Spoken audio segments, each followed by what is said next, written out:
नमस्ते दोस्तों, रोज की तरह हाजिर हूँ फिर से अपने टिप्स एंड ट्रिक्स की बहुत ही शानदार सी वीडियो लेकर। ये वीडियो में एक नहीं दो नहीं बल्कि ढेर सारे टिप्स एंड ट्रिक्स हैं और सारे ही टिप्स बड़े ही अमेजिंग होने वाले हैं जो आज से पहले आपने कभी भी नहीं देखे होंगे। चलिए आज की वीडियो शुरू करते हैं।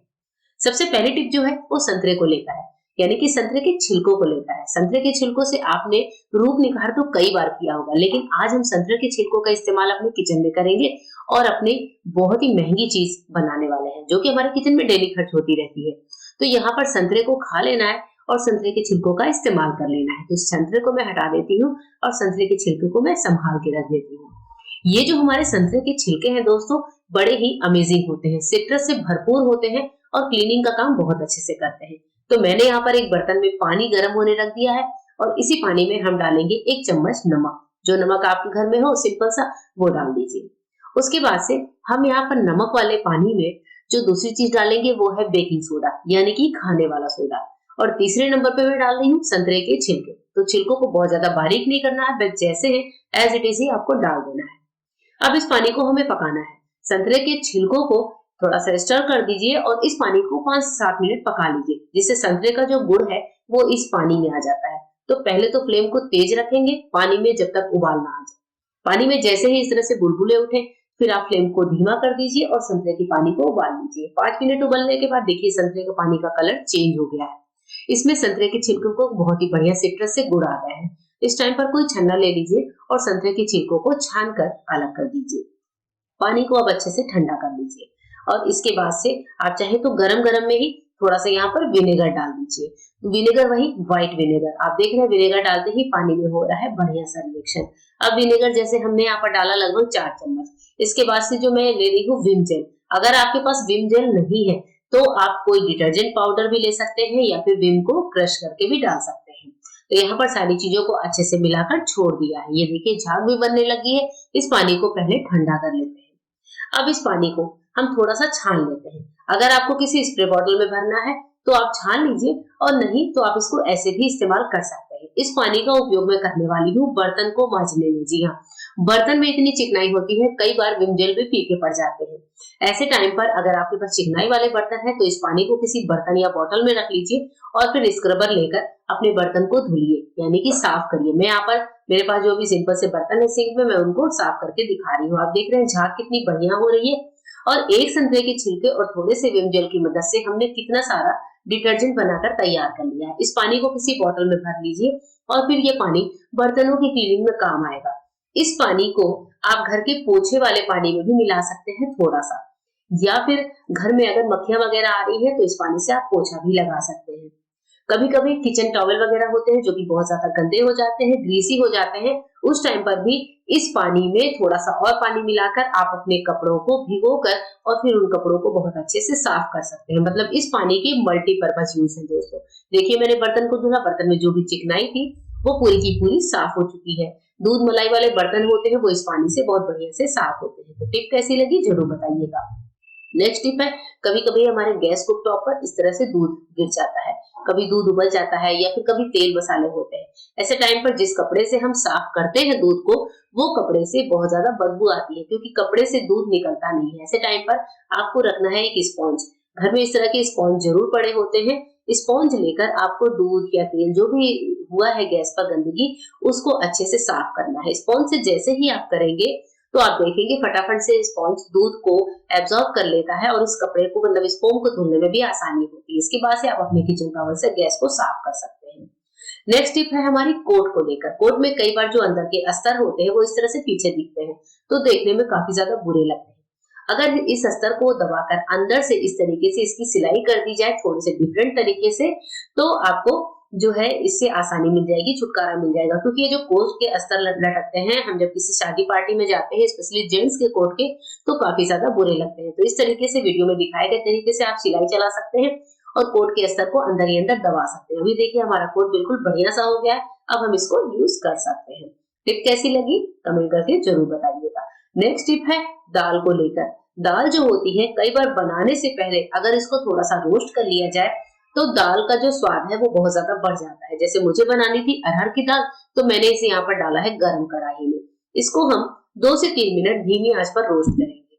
बहुत ज्यादा भी रोस्ट नहीं करना है, 2 से 3 मिनट रोस्ट करेंगे और उसके बाद अगर आप चाहते हैं तो इसको 1 से 2 पानी वॉश कर लीजिए और फिर दाल को नॉर्मल तरीके से उबाल कर तड़का वगैरह लगा सकते हैं।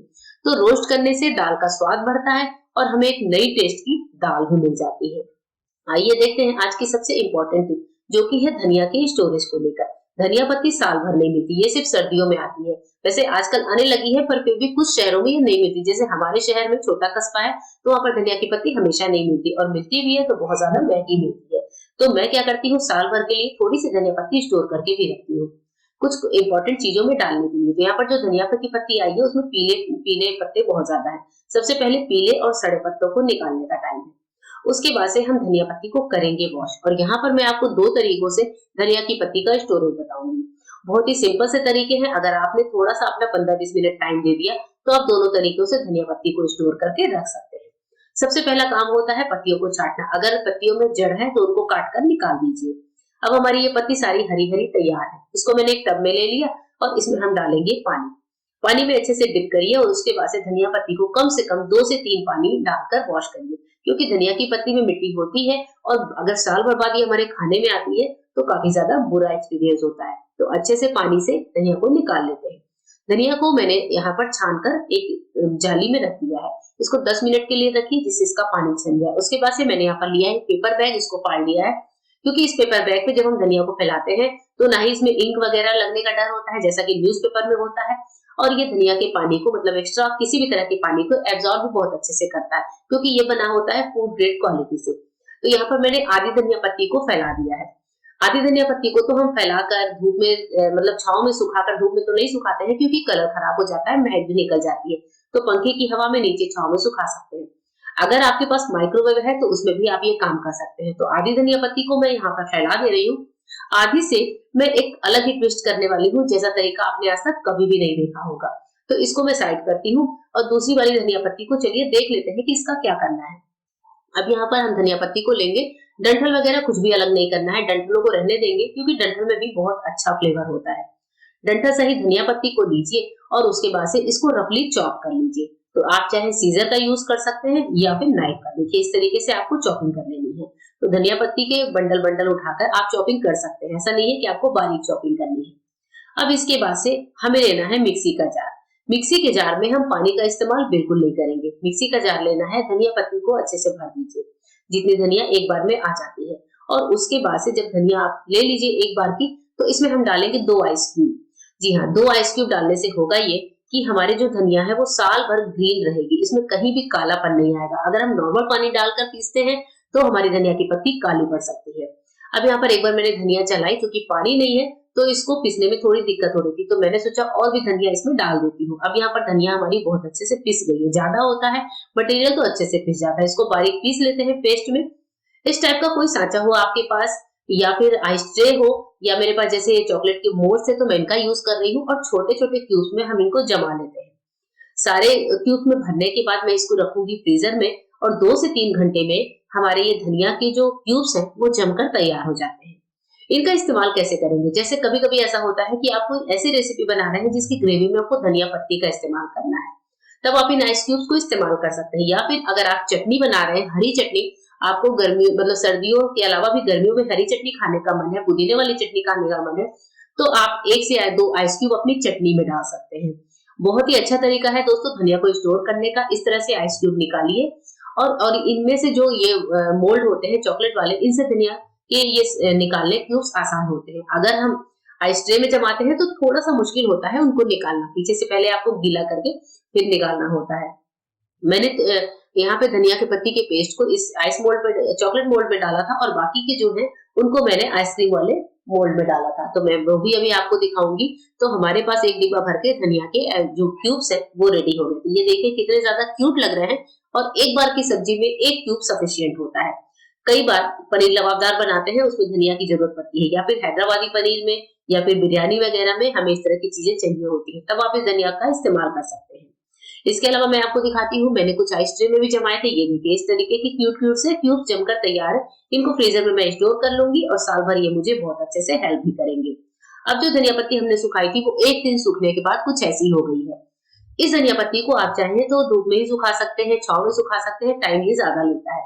मैं क्या करूंगी, इसको चला दूंगी माइक्रोवेव में 5 से 10 मिनट के लिए, और 5 से 7 मिनट में हमारी ये धनिया की पत्ती बहुत अच्छी सी क्रिस्प हो गई है। माइक्रोवेव से फायदा ये होता है कि दोस्तों कलर भी इसका खराब नहीं होता और हमारे समय की भी बचत होती है। तो मैं मोस्टली चीजें माइक्रोवेव में कर लेती हूँ, एकदम क्रिस्प हो जाते हैं। और ये देखिए धनिया की पत्ती बिल्कुल क्रिस्प है। आप इसको पाउडर बनाकर रखिए या फिर हाथों से क्रश करके रखिए। तो जैसे हम लोग कसूरी मेथी का इस्तेमाल करते हैं वैसे ही आप इसको इस्तेमाल कर सकते हैं। सब्जी में आप ऊपर से डाल सकते हैं, पास्ता वगैरह में डाल सकते हैं। क्रश करते ही आप देख रहे हैं कितना बढ़िया सा पाउडर तैयार हो गया है। तो मैं इस धनिया को ऐसे ही स्टोर करके रखूंगी, जब जरूरत होगी तो मैं इसे क्रश कर लूंगी। तो इस तरीके से हमारा बहुत ही बढ़िया धनिया का पाउडर और धनिया के क्यूब्स 2 तरीकों से बनकर तैयार है। आपको वीडियो कैसी लगी जरूर बताइए।